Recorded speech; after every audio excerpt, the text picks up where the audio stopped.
जेक की पत्नी इंसानों से अब बहुत ज्यादा नफरत करती है क्योंकि इंसानों की वजह से उसके बेटे की मृत्यु हो गई। साथ ही इन्हें पता है कि इंसान दोबारा से इनके ऊपर हमला करेंगे। इसीलिए जितने भी हथियार पिछले युद्ध में पानी के नीचे दफन हो गए थे, जेक अपने परिवार के साथ उन्हें निकालता है और लीडर के पास ले जाता है। और लीडर बिल्कुल खुश नहीं होता। वो कहता है कि हमारे कई साथी मारे गए, ये शोक का वक्त है और तुम हथियार इकट्ठा कर रहे हो। पर जैक और बाकी सभी को पता है कि जल्दी इंसान दोबारा से हमला करेंगे। जैक उसी युद्ध की तैयारी कर रहा है। वहीं हमें कर्नल और कैप्टन को दिखाया जाता है जो पिछले युद्ध में बच गए थे और अब पूरी ताकत के साथ एक बार फिर से वो नावीज के ऊपर हमला करना चाहते हैं। वो देखते हैं कि समंदर में किसी भी नावी की डेड बॉडी नहीं है। इससे उन्हें और भी गुस्सा आता है। वो समझ जाते हैं कि अधिकतर नावीज बच गए। वहीं जेक की पत्नी जो अब तक शोक में डूबी हुई है, वो देखती है कि वहां पर बहुत सारे फ्लाइंग मर्चेंट शिप्स आए हैं। जेक के साथ मिलकर वो फैसला करती है कि वो कर्नल के बेटे को यानी कि स्पाइडर को इंसानों के स्पेसशिप में वापस भेज देंगे क्योंकि यहाँ का वातावरण उसके अनुकूल नहीं है।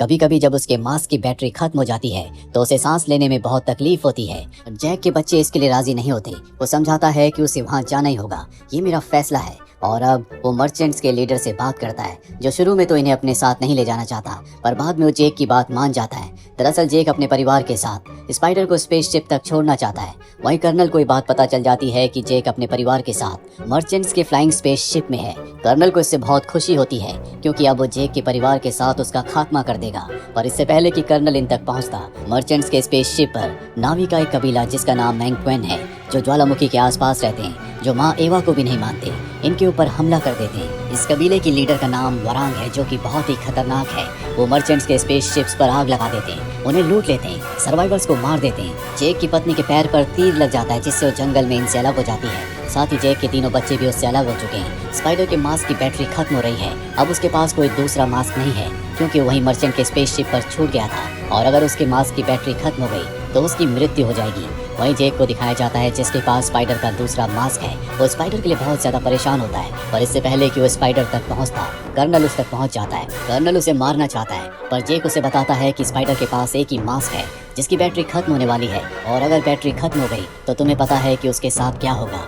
स्पाइडर कर्नल का ही बेटा है, इसीलिए वो तय करता है कि जेक के साथ मिलकर वो अपने बेटे को ढूंढेगा। वहीं स्पाइडर की हालत बहुत ज्यादा खराब हो चुकी है। वो अपनी जिंदगी की आखिरी सांसें ले रहा है। जेक के बेटे ने उसे उठाया होता है। जेक की बेटी किरी कहती है कि उसे सॉलिड ग्राउंड पर रख दो और तभी वहां पर आत्माओं के पेड़ का एक फूल आता है। वो स्पाइडर के मास्क को हटाकर फूल को स्पाइडर के मुंह के अंदर डाल देती है और यहाँ पर जो पेड़ों की जड़ें होती है उनसे वो आत्माओं की दुनिया से कनेक्ट हो जाती है। उसका दिमाग दूसरी दुनिया में चला जाता है और कुछ ही देर बाद वो बेहोश हो जाती है। सब कुछ शांत हो चुका है। ऐसा लगता है कि स्पाइडर की मृत्यु हो चुकी है और अगले पल उसकी आंख खुल जाती है। माँ एवा ने अपनी शक्तियों से उसे इस प्लेनेट पर सांस लेने की शक्ति दे दी है, यानी कि अब उसे किसी मास्क की जरूरत नहीं है। ये सब के सब बहुत खुश होते हैं और खुशी से जब ये शोर मचा रहे होते हैं तो वरांग अपने कबीले के साथ यहाँ पर पहुंच जाती है और जब वो स्पाइडर को देखती है कि बिना मास्क के वो सांस ले सकता है तो पूरी तरह से हैरान हो जाती है। किरी उसे बताती है कि माँ एवा की वजह से ऐसा हुआ है, पर यह कबीला माँ एवा को नहीं मानता। वो माँ एवा का मजाक उड़ाती है और अब यहाँ पर जेक और कर्नल पहुंच जाते हैं। जेक कर्नल से कहता है कि मेरे हाथ खोल दो वरना ये कबीला स्पाइडर को मार देगा। वो स्पाइडर को बचाने के लिए आता है पर उसे पकड़ लिया जाता है। इसके बाद कर्नल भी अपने बेटे को बचाने के लिए आता है। उसके हाथ में गन होती है जिससे वो गोलियां चला रहा होता है, पर उसे भी जल्दी बंदी बना लिया जाता है और अब वरांग चाहती है कि उसे भी गन चलाना सिखाया जाए, जिसके बाद उसे गन चलाना सिखाना पड़ता है जिससे वरांग बहुत खुश हो जाती है और अब वो अपने कबीले वालों से कहती है कि हमें इनकी कोई जरूरत नहीं है, इन सबको मार दिया जाए। पर क्री एक बार फिर से पेड़ों की जड़ों से नेचर से कनेक्ट हो जाती है और वहाँ पर कुछ पौधे वरांग के कबीले के ऊपर हमला कर देते हैं और इसी मौके का फायदा उठाकर जैक अपने हाथों को खोलकर अपने बच्चों और कर्नल के साथ पानी के रास्ते यहाँ से भाग जाता है। दूसरी तरफ हमें जेक की पत्नी को दिखाया जाता है जो होश में आ जाती है। दरअसल उसके कुछ पुराने साथियों ने उसे बचा लिया होता है और अब वो अपने बच्चों को ढूंढना चाहती है, इसीलिए वो अपने बच्चों की तलाश में निकल जाती है। वहीं जेक कर्नल को समझाने की कोशिश करता है कि तुम्हें इस प्लेनेट को नुकसान नहीं पहुंचाना चाहिए, पर कर्नल उसकी बात नहीं मानना चाहता। जेक कहता है कि मैंने तुम्हारे बेटे की यानी कि स्पाइडर की बहुत अच्छी परवरिश की है और वो कभी तुम्हारे जैसा नहीं बनेगा, पर कर्नल को ऐसा नहीं लगता। उसे लगता है कि वो भी उन्हीं में से एक है, वो हमेशा इंसानों का साथ देगा। अगली सुबह हमें दिखाया जाता है कि जेक की पत्नी जेक और अपने परिवार तक पहुंच जाती है। ये सब बहुत खुश होते हैं। इसके बाद जेक अपने परिवार के साथ यहाँ से निकल जाता है। कर्नल भी अपने स्पेसशिप में वापस पहुंच जाता है। वहीं किरी के दिमाग में बहुत सारे सवाल है कि किस तरह से उसने स्पाइडर को इस दुनिया में सांस लेने लायक बना दिया। वो इन सवालों के जवाब के लिए एक बार फिर से इस प्लेनेट की शक्तियों से कनेक्ट होती है, पर उसे कोई जवाब नहीं मिलता।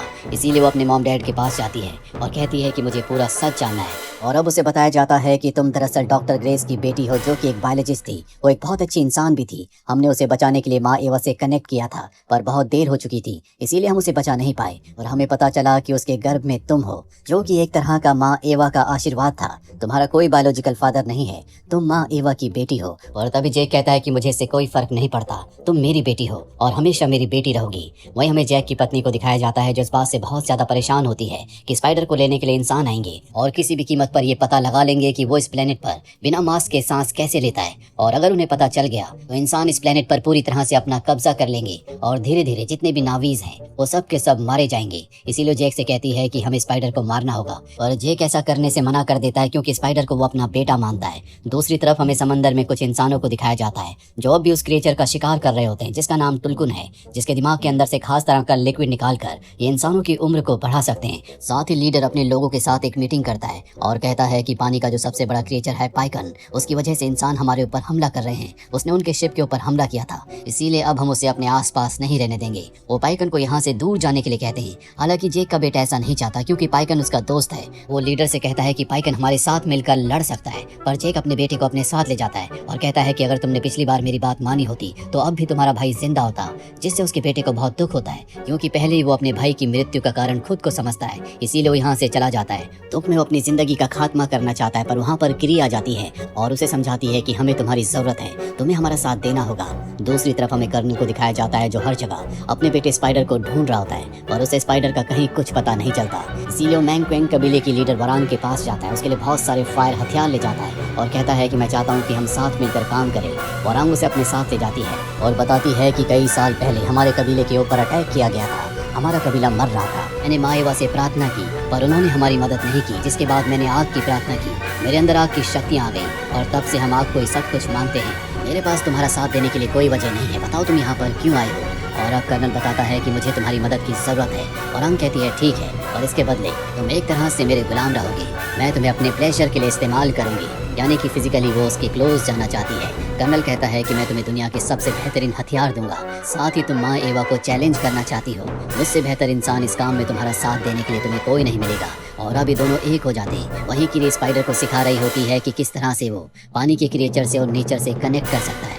दरअसल क्री उसे पसंद करती है। दूसरी तरफ हमें जेक के बेटे को दिखाया जाता है जो टुलकन की तलाश में जाना चाहता है, और जब वो यहाँ से जा रहा होता है तो कबीले के लीडर की बेटी भी उसके साथ जाती है क्योंकि वो उसे पसंद करती है। जेक को जब ये बात पता चलती है तो वो अपने बेटे को ढूंढने जाना चाहता है। तो कबीले का लीडर कहता है कि तुम्हारा बेटा बहुत ब्रेव है, तुम्हें कबीले की रक्षा के लिए यहाँ पर रुकना होगा। जेक यहाँ पर रुक जाता है और अब कर्नल इस जगह पर अटैक कर देता है। वो स्पाइडर को पकड़ लेता है और अब वो पूरे कबीले पर हमला करना चाहता है। जेक और पूरा कबीला उसके सामने है। वो जेक से कहता है कि मैं यहाँ से चला जाऊंगा अगर तुम अपनी पत्नी के साथ मेरे साथ चलने के लिए तैयार हो जाओ। जेक कहता है कि अगर तुमने हमारे ऊपर हमला किया तो हम भी हमला करेंगे, सब के सब मारे जाएंगे। अगर तुम चाहते हो तो मैं अकेला तुम्हारे साथ चलने के लिए तैयार हूँ। कर्नल उसकी बात मान जाता है और वो जेक को अपने साथ ले जाता है। जल्दी स्पेसशिप में पहुंच जाते हैं जहाँ पर वरांग के सभी लोग भी हैं। यहाँ पर जनरल आती है और कहती है कि मैं चाहती हूँ कि सब यहाँ से चले जाएं, पर कर्नल उसकी बात नहीं मानता। सब के सब अपनी जीत को सेलिब्रेट करते हैं। साथ ही ये स्पाइडर की बॉडी की जांच करते हैं, जिससे इन्हें पता चलता है कि उसकी बॉडी के अंदर एक अलग तरह का चेंज आया है, जिस वजह से वो इस प्लेनेट पर सांस ले सकता है। और अगर ये उसे रेप्लिकेट कर दें, यानी कि उसी की तरह अपनी बॉडी में चेंजेस कर दें, तो इंसान इस प्लेनेट पर आराम से सांस ले सकते हैं। दूसरी तरफ हमें जेक के बेटे को और लीडर की बेटी को दिखाया जाता है जो पाइकन की तलाश में है, और तभी इनके ऊपर मछलियां हमला कर देती है। पर इससे पहले कि वो जेक के बेटे को मारती, पाइकन एक बार फिर से आकर जेक के बेटे को बचा लेती है। दूसरी तरफ इंसानों को पता चलता है कि जल्दी वो दिन आने वाला है जब सभी टुलकुन मछलियां एक साथ इकट्ठा होती हैं। वो प्लान बनाते हैं कि सबको हम एक साथ मार देंगे, पर जो यहाँ पर बायोलॉजिस्ट होता है वो ऐसा नहीं चाहता क्योंकि उसे पता है कि ये करना पूरी तरह से गलत है। दूसरी तरफ हमें जेक की पत्नी को दिखाया जाता है जो भेष बदलकर जेक को बचाने के लिए पहुंच जाती है। वो वरांग तक पहुंचकर उसकी गर्दन पर चाकू रख देती है और कहती है कि मुझे जेक के पास ले चलो। और तभी वहाँ पर कर्नल आ जाता है, जिसके बाद उसे वहाँ से भागना पड़ता है। वो पूरे स्पेसशिप में तबाही मचा देती है। वहीं बायोलॉजिस्ट ये तय करता है कि वो जेक का साथ देगा क्योंकि वो नहीं चाहता कि सभी टुलकुन मछलियों को एक साथ मारा जाए। उसे पता है कि ये गलत है। वो जेक को आज़ाद कर देता है और उसे बताता है कि जब सब टुलकुन मछलियाँ एक साथ इकट्ठा होंगी तो इंसान उनके ऊपर हमला करके उन सबको मार देंगे, और अगर ऐसा हुआ तो सभी टुलकुन हमेशा के लिए इस प्लेनेट से गायब हो जाएंगे।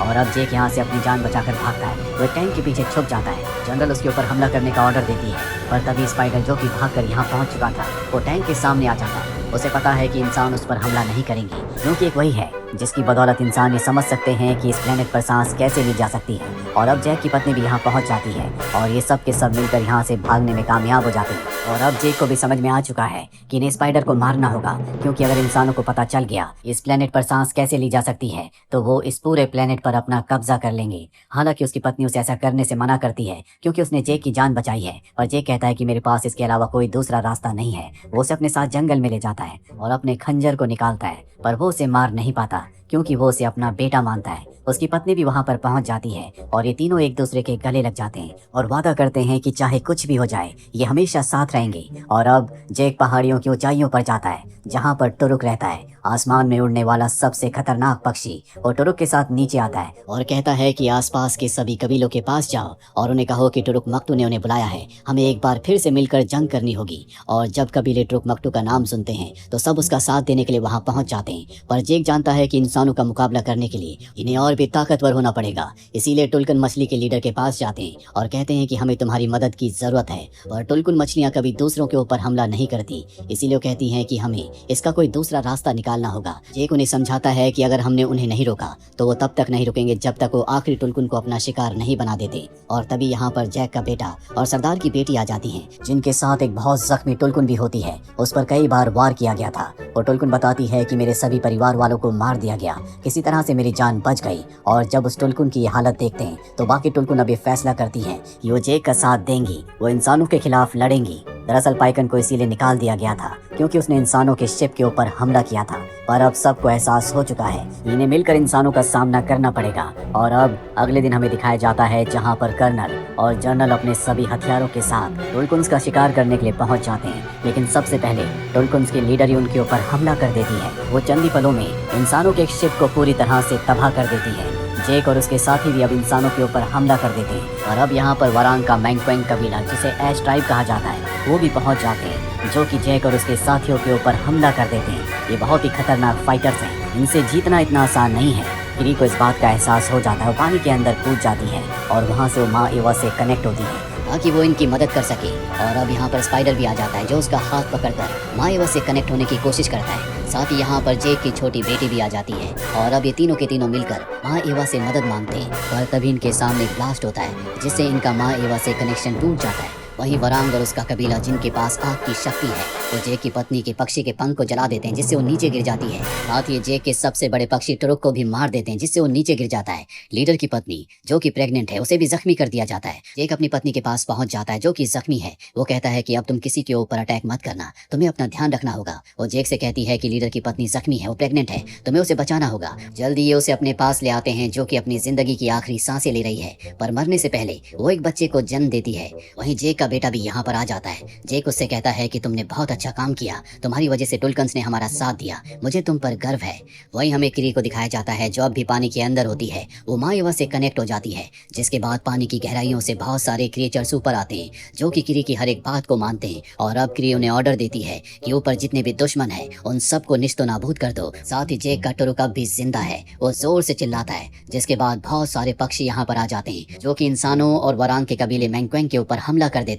जनरल को समझ में आ जाता है कि वो इस जंग को नहीं जीत सकते, वो यहाँ से निकलना चाहती है, पर उसे पता चलता है कि स्पेसशिप के थ्रस्टर्स काम नहीं कर रहे, इसीलिए वो फैसला करते हैं कि स्पेसशिप को छोड़कर वो अपनी जान बचाकर यहाँ से भाग जाएंगे। दूसरी तरफ हमें कर्नल और वरांग को दिखाया जाता है, जिन्होंने जैक की पत्नी, उसकी छोटी बेटी और उस नवजात शिशु को, जिसका अभी अभी जन्म हुआ है, बंदी बना लिया होता है। वो इंटरकॉम से जैक को धमकी देता और कहता है कि अगर तुमने स्पाइडर को मुझ तक नहीं पहुंचाया तो मैं इन सबको मार दूंगा। स्पाइडर इस बात को सुन लेता है, वो कहता है कि मैं जल्दी तुम तक पहुंचने वाला हूँ। जल्दी वो कर्नल के सामने होता है और तभी वहाँ पर जैक आ जाता है, जो वरांग के लोगों के ऊपर हमला कर देता है। यहाँ पर वरांग जैक की पत्नी को मारना चाहती है, पर तभी किरी उसके सामने आ जाती है, जो उससे कनेक्ट हो जाती है और कहती है कि माँ एवा तुमसे ज्यादा शक्तिशाली है। वरांग को भी माँ एवा की शक्तियों का एहसास हो जाता है और वो अपनी जान बचाकर वहाँ से भाग जाती है। वहीं कर्नल यहाँ से स्पाइडर को लेकर जा रहा होता है, पर जैक उसका पीछा करता है और वो स्पाइडर को पकड़कर नीचे ले आता है। पर अब वो जगह पर है जहाँ पर बहुत ही ज्यादा मैग्नेटिक फील्ड है, वहाँ पर गिरने का मतलब मौत है। और अब कर्नल भी आ जाता है, जो जैक के ऊपर हमला करना चाहता है, पर इससे पहले कि वो ऐसा करता,